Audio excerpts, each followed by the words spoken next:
L'outil que je m'apprête à te montrer, il est tellement puissant qu'il y a une personne qui a rejoint mon accompagnement, qui une fois finie, elle s'est mise en soum-soum à s'improviser experte en création de contenu et à refourguer certaines parties de mon accompagnement à ses élèves, dont cet outil-là. C'est dire comme c'est puissant, ce que je vais te présenter. Bon, pour cette personne qui me copie, j'en ai rien à faire. Le karma s'occupera d'elle. J'ai pas que ça à faire de lui envoyer des messages, des coups de pression ou de lui faire une mise en demeure. C'est pas grave. La vie, encore une fois, s'occupera d'elle. Je vais te présenter un outil pour avoir des idées originales et des idées à l'infini. Cet outil est exceptionnel, cet outil aide toutes les personnes que j'ai accompagnées. D'ailleurs, c'est un outil qui fait partie de mon accompagnement en création de contenu, de 0 jusqu'à 1500 € par mois en l'espace de 3 mois pour avoir une vie plus intentionnelle. Si c'est un truc qui t'intéresse, prends un rendez-vous d'audit avec moi en premier lien en description. Je pourrais t'expliquer comment ça fonctionne. On verra tes blocages, on verra où t'en es, on verra ce que tu veux faire. Et à partir de là, on verra si t'es un bon fit, si on part sur un accompagnement. Le premier appel est totalement gratuit, t'as rien à perdre. Tu peux le prendre en premier lien en description. Également, l'outil que je vais te présenter dans cette vidéo sera en description. Donc tu pourras le télécharger tout simplement.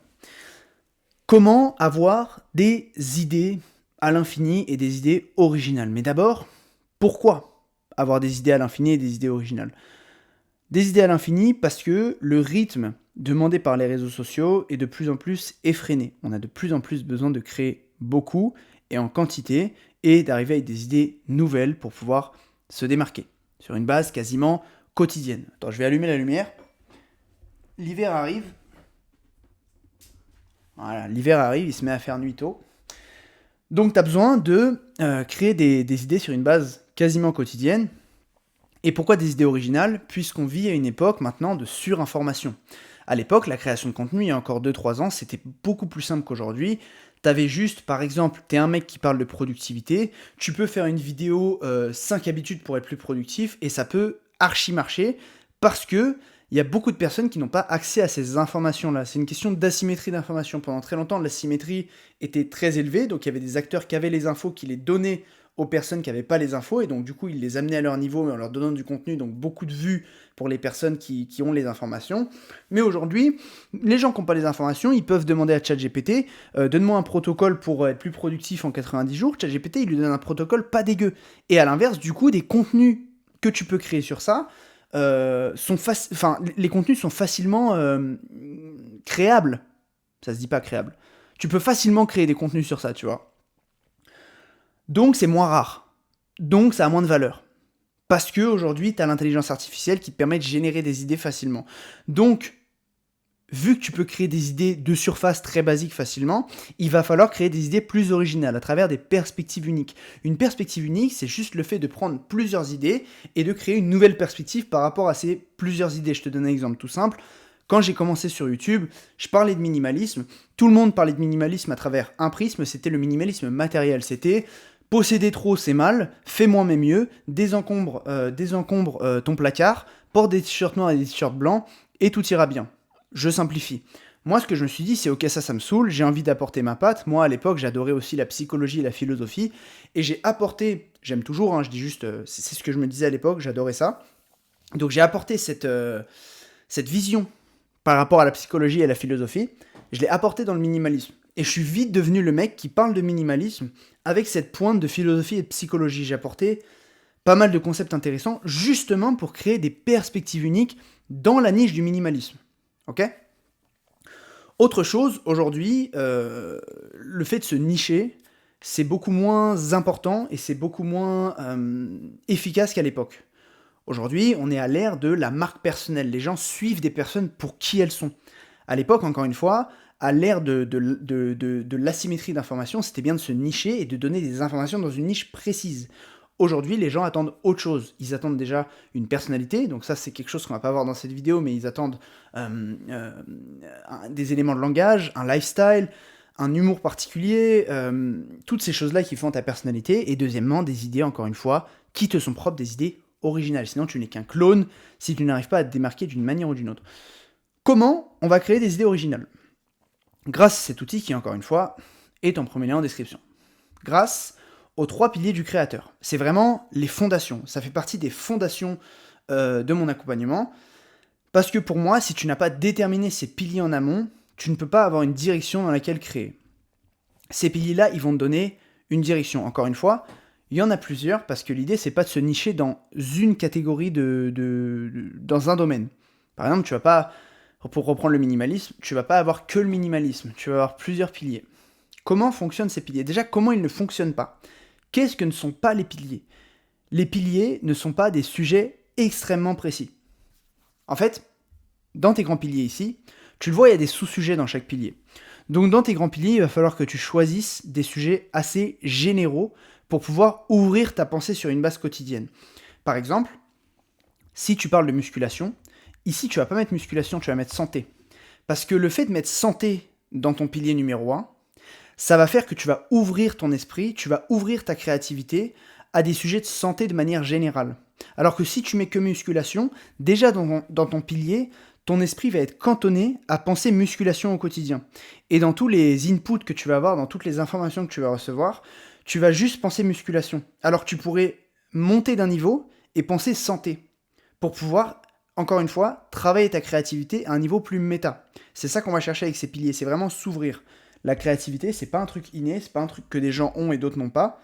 C'est vraiment quelque chose qui se travaille. Et la discipline créative, ça passe aussi par utiliser les bons mots. Les mots comptent et ne pas se restreindre au niveau de tes piliers généraux, c'est important. Maintenant, avant de rentrer dans le détail de ces piliers-là, la question c'est comment tu vas choisir tes piliers.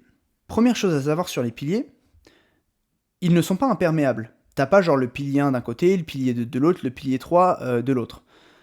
Ce qu'il faut savoir, c'est que ces piliers vont s'auto-alimenter entre eux. Et même les sous-sujets des piliers vont s'auto-alimenter entre eux. Et c'est ça, justement, qui va te permettre de créer une arborescence du sujet, une perspective unique. Je t'explique. En gros, les piliers, il faut qu'ils fonctionnent comme ça. En gros, ça s'appelle un diagramme de veine. T'en as déjà sûrement entendu parler, notamment grâce à la notion d'ikigai. Mais ce diagramme, il est fait pour représenter plusieurs domaines et les croisements de ces domaines qui donnent de nouveaux domaines. Par exemple, là, tu as le pilier 1, le pilier 2, le pilier 3. Et tu vois, dans chacun de ces piliers, tu as des sujets principaux. Ok, c'est les sujets qui ont trait à ces piliers-là. Et aux endroits où les piliers se croisent, tu as des sous-sujets. Donc tous ces sous-sujets, c'est autant de perspectives uniques que tu peux créer par rapport à tes piliers. Comment choisir tes piliers? Je te l'ai écrit ici. Ton premier pilier, donc ton pilier 1, tes piliers en fait, ils sont par ordre d'importance. Ton pilier 1, c'est le pilier de la monétisation. C'est le domaine que tu vas monétiser, la chose grâce à laquelle tu vas pouvoir créer un produit, un accompagnement, avoir des missions freelance. Quelle que soit la manière dont tu veux monétiser ton contenu, ça va être ton pilier 1. Par exemple, moi, mon pilier 1, c'est la création de contenu. Je te montrerai juste après mes piliers, comme ça te permettra de te projeter un peu plus pour toi. Bon, mon pilier 1, c'est la création de contenu, par exemple. C'est comme ça que je monétise mon contenu, c'est en parlant de création de contenu, et en aidant les personnes à avoir une vie plus intentionnelle grâce à la création de contenu. Le pilier 2, ça va être quelque chose qui te passionne, quelque chose que t'aimes déjà, quelque chose que tu vas apporter pour montrer un peu plus ta personnalité, et pour, en plus du pilier monétisation, pour un peu montrer ce que tu fais de ta vie, ce que tu fais de ton quotidien, et ce que t'aimes. Ça va permettre de développer encore une fois ta marque personnelle, et de faire que l'audience se sent plus proche de toi. Par exemple, moi, en plus de la création de contenu, sur mes réseaux, les gens savent que je suis sportif.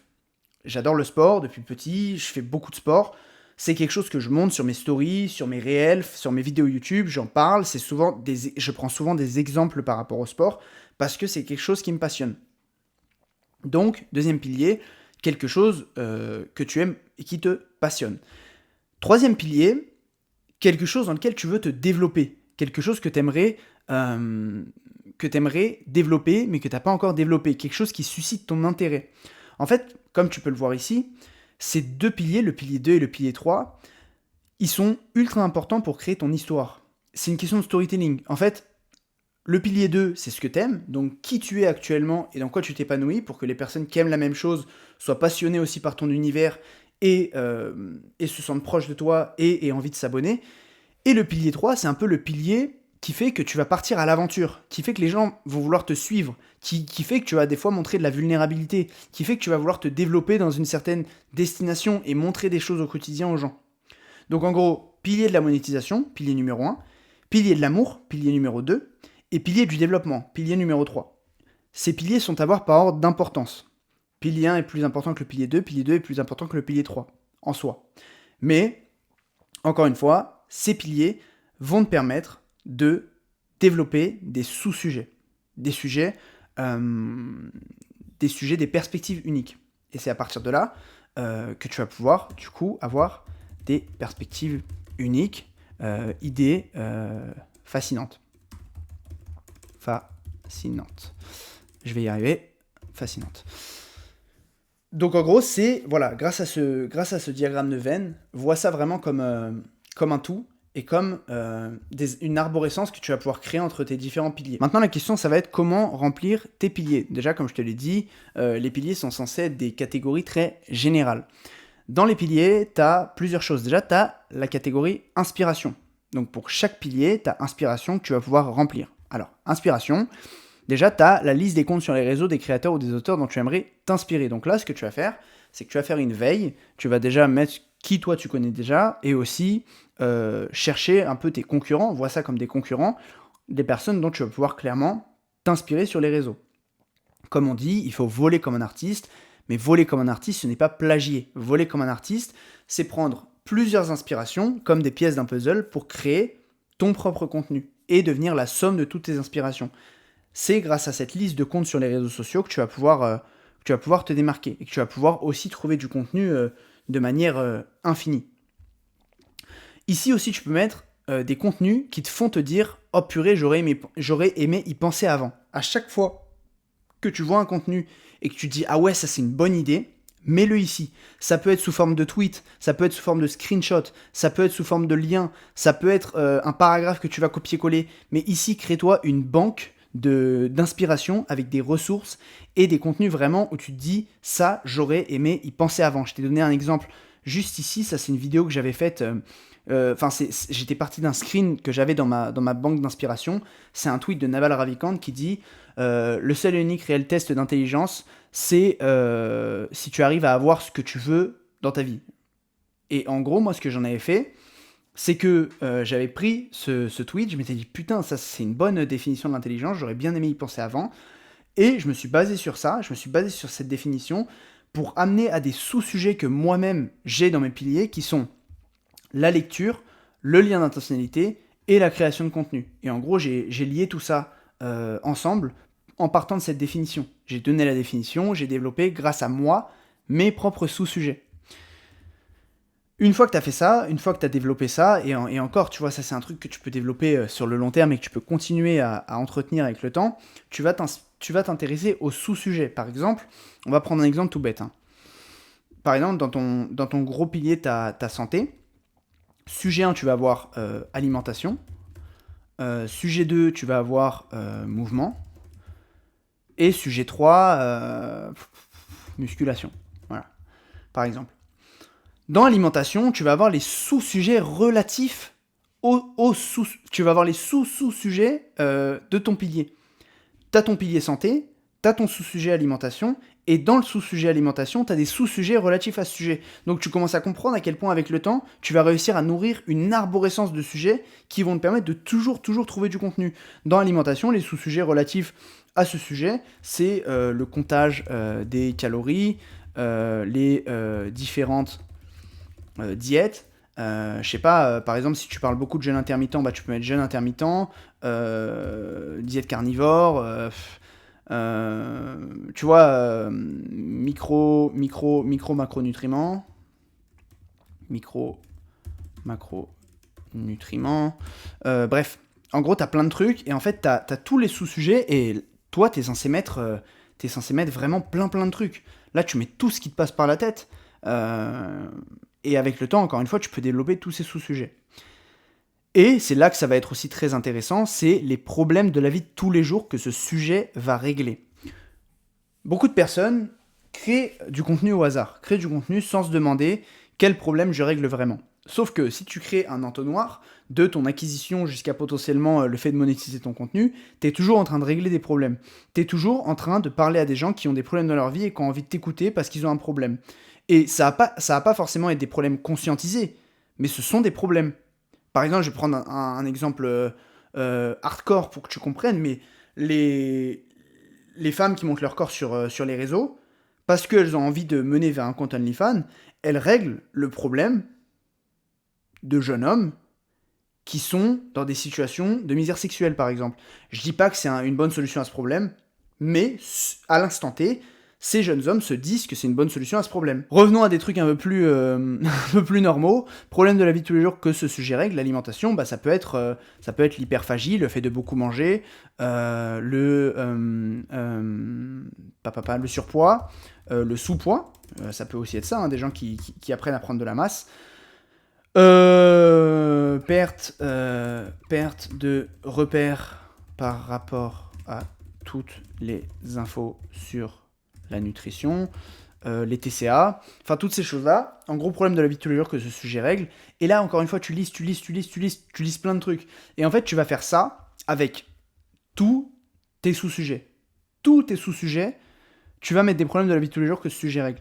Et en fait, tu te rends bien compte qu'avec le temps, tu vas finir par être absolument incollable sur ton sujet déjà, et aussi tu vas avoir des idées à l'infini, et là c'est la partie la moins drôle on va dire, quand tu vas lister tout ça, mais après tu vas avoir tous tes piliers qui seront remplis, et tu pourras créer des ponts entre tes piliers, et entre tes sous-sujets, ce qui va te permettre encore une fois de créer des perspectives uniques, parce que là c'est très basique, apprendre à des gens à compter leurs calories, c'est basique, apprendre les micros, les macronutriments, c'est basique. Par contre, si tu le greffes à d'autres sous-sujets que tu as dans d'autres piliers, là ça devient intéressant et là tu crées des perspectives uniques. Pour ça, on va voir ensemble mes sous-piliers à moi, comme ça tu comprendras un peu mieux. Ok, on est dans mes propres piliers, comme ça sera beaucoup plus clair. En gros, moi, mes piliers, c'est le pilier argent, on va dire, c'est la création de contenu. Le pilier, la chose que j'adore, c'est énergie et développement. Donc en gros, ça va être ce qui va être sport, développement de soi, développement physique, développement mental. Troisième pilier, je l'ai écrit en anglais parce que j'avais du mal à le matérialiser en français, mais c'est la vraie vie et le fait de vivre des expériences. Encore une fois, ça c'est mon pilier de développement, parce que c'est quelque chose que j'adore faire, que j'aime faire, mais que je fais pas naturellement. J'ai besoin de me rappeler que je veux me développer dans cette direction. Et tu vois, les sous-sujets, c'est le fait de rappeler que la richesse des expériences est supérieure à la richesse matérielle, avoir une vie selon le framework des 3 I, ça c'est un framework que j'ai inventé dont je parle souvent, et le lien d'intentionnalité. Et tu vois, par exemple, et oui, j'ai mis un pilier bonus parce que, bon, personnellement, je fais ce que je veux, mais pour l'instant, commence par 3 piliers, ça sera bien suffisant. Et tu vois, par exemple, le lien d'intentionnalité, c'est un sous-sujet dans mon pilier numéro 3, mais je peux créer énormément de sujets avec lien d'intentionnalité plus autre chose. Par exemple, lien d'intentionnalité plus stratégie de monétisation de contenu. En parlant du fait de monétiser ton contenu et d'avoir une vie plus intentionnelle, parce que comme ça tu vas pouvoir choisir ce que tu fais de tes journées, tu vas pouvoir être libre géographiquement grâce à la création de contenu. Par exemple, le lien d'intentionnalité, il te permet de vivre des expériences dans le monde physique, il te permet de prendre un après-midi, un mercredi après-midi et d'aller faire une randonnée par exemple. Tu vois, et en fait je peux lier tous les sujets entre eux pour créer, encore une fois, des sujets à l'infini. C'est ça qui est super intéressant. Donc voilà pour les piliers du créateur, c'est un outil dont je parle très rarement de manière publique parce que c'est réservé aux élèves de mon accompagnement. Si jamais tu veux te procurer l'outil, je te le mets en description, et si jamais tu veux voir ça avec moi, parce que c'est pas tout d'abord l'outil, il faut bien l'utiliser. Ici j'ai pu gratter la surface avec toi, mais j'avais pas envie de te faire une vidéo de 3 heures pour t'expliquer exactement comment faire ça, parce que encore une fois c'est réservé aux personnes de mon accompagnement, et en plus de ça j'ai pas envie de te faire perdre du temps ici. Gagnons du temps ensemble, prends un appel avec moi, je t'expliquerai comment faire, je t'expliquerai comment développer tes piliers, et semaine après semaine, tu auras des feedbacks si tu prends l'accompagnement. Passe une bonne soirée, une bonne journée selon laquelle tu écoutes cette vidéo, et puis je te dis à demain. Ciao, ciao.